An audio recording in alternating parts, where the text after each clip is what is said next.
दोस्तों एसएस राजामौली की वाराणसी मूवी के टीजर को 10 बार देखने के बाद भी पब्लिक का यही सेम रिएक्शन है। अरे कहना क्या चाहते हो? कसूद फिल्मबाज देख रहे हैं आप सभी, नमस्ते और आप सभी का स्वागत है हमारे यूट्यूब चैनल पर। दोस्तों हमारे आज के इस वीडियो में हम बात करने वाले हैं एक ऐसे टीजर की जिसने पूरे भारत को ही नहीं बल्कि पूरी दुनिया को एक झटका दे दिया है। हम बात कर रहे हैं राजामौली की मोस्ट अवेटेड मूवी वाराणसी की। इसका फर्स्ट टीजर लॉन्च हैदराबाद में किया गया। इस टीजर में पब्लिक ने जो देखा वो सिर्फ एक फुटेज नहीं थी, सीधा दिमाग का ऑपरेशन था। इस बार राजामौली ने ऐसा टीजर बनाया जिसके हर फ्रेम में पहेलियां छुपी हुई थी। आप लोग जितनी बार इस टीजर को देखोगे हर बार कुछ ना कुछ नया निकल कर आएगा आपके सामने। आप हर बार कुछ नया देखोगे इस टीजर में। दोस्तों एसएस राजामौली ये बंदा नॉर्मल मूवीज नहीं बनाता है, ये पूरा यूनिवर्स क्रिएट कर देता है। अब दोस्तों अगर हम टीजर की बात करें तो इसकी स्टार्टिंग एक ऐसे विजुअल से होती है जो आपको एक साथ 3 डिफरेंट टाइमलाइंस में लेके जाता है। कहीं अंटार्कटिका की बर्फ है, कहीं अफ्रीका का नीला आसमान है, तो कहीं अचानक से त्रेता युग का राम रावण युद्ध। और सबसे डेंजरस चीज ये है कि इन तीनों ही जगह एक ही इंसान रुद्र हमको दिखाई देता है। अब आप लोग जरा सोच कर देखिए,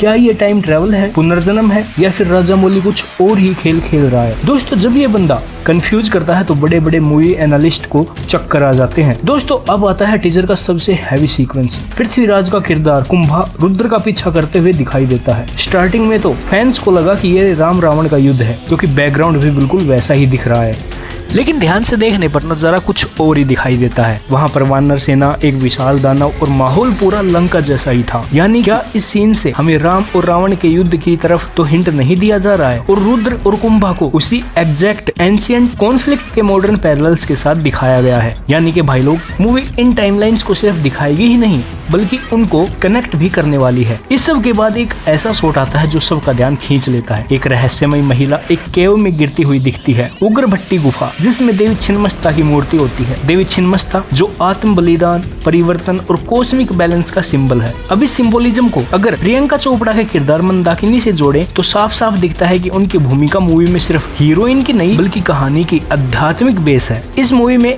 ओनली फाइट और एक्शन नहीं है, इसमें हम सभी को कॉस्मिक लेवल का खेल दिखने को मिल सकता है। इस सब के बाद टीजर अचानक से फ्यूचर में चला जाता है, यानी कि 2027 में, और यहाँ पर एक बड़ा धमाका होता है। एक एस्ट्रॉइड नाम है संभवी जो सीधे पृथ्वी की तरफ आ रहा है। अब ये कोई रैंडम और नॉर्मल एस्ट्रॉइड नहीं है। राजामौली न सिर्फ इसको नाम दिया है बल्कि ये भी दिखाया है कि इसका सीधा सीधा संबंध 512 ईस्वी में हुए एक यज्ञ से भी है, यानी कि पुरातन काल में हुए एक अनुष्ठान से निकलकर कॉस्मिक चेन रिएक्शन शुरू हो गया है जो भविष्य में भी इम्पैक्ट डाल रहा है। यानी इतनी लार्ज स्टोरी टेलिंग भाई लोग, इससे बड़ा दिमाग अब किसका होगा। अब टीजर की एक और हिडन ब्यूटी हर एक फ्रेम में दिखाई देने वाला कर्व डिजाइन, कहीं बैकग्राउंड में, कहीं आर्किटेक्चर में, कहीं सिंबल्स में। ये सिर्फ स्टाइल नहीं बल्कि ये एक साइन है साइक्लिक टाइम का, यानी समय रेखा नहीं, एक समय चक्कर जो हो चुका है वो फिर से होता है, और जो हो रहा है वो पहले भी हो चुका होता है। डेस्टिनी लूप्स या कॉस्मिक साइकिल्स, ये सब सटल तरीके से विजुअल्स में पिरो दिए गए हैं। अब बात करते हैं रुद्र यानी महेश बाबू की, नंदी पर सवार, हाथ में त्रिशूल, एक ऐसा लूप जो मॉडर्न भी है और मिथिकल भी। जब जब वो फ्रेम आता है तो ऐसा फील होता है जैसे कोई वॉरियर सामने आके खड़ा हो गया हो। राजामौली ने टीजर में भगवान हनुमान जी की मेल्ट होती हुई प्रतिमा भी एक छोटी सी झलक दिखाई है, और भाई लोग इस केवल 1 सेकंड के फ्रेम ने फैंस और इंटरनेट को सवालों से भर दिया है। क्या मूवी में हनुमान जी का कनेक्शन है? क्या रुद्र उन्हीं का तो अंश या रूप नहीं है? क्या हमारी एंशिएंट हिस्ट्री को साइंस फिक्शन के साथ ब्लेंड तो नहीं किया जा रहा है? भाई लोग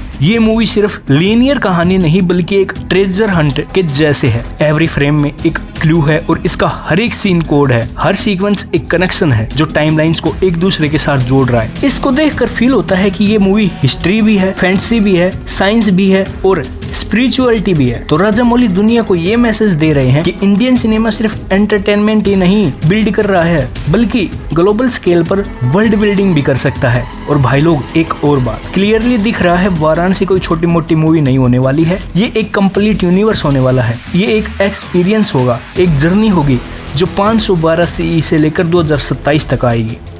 अब आप सभी कमेंट करके बताइए वाराणसी के इस टीजर में आपने क्या क्या नोटिस किया था और किस डिटेल ने आपको सबसे ज्यादा हैरान कर दिया था। चैनल को भी सब्सक्राइब जरूर कर लेना। कसूद फिल्मबाज पर फिर से मिलेंगे कल। Thank you for watching. Good bye.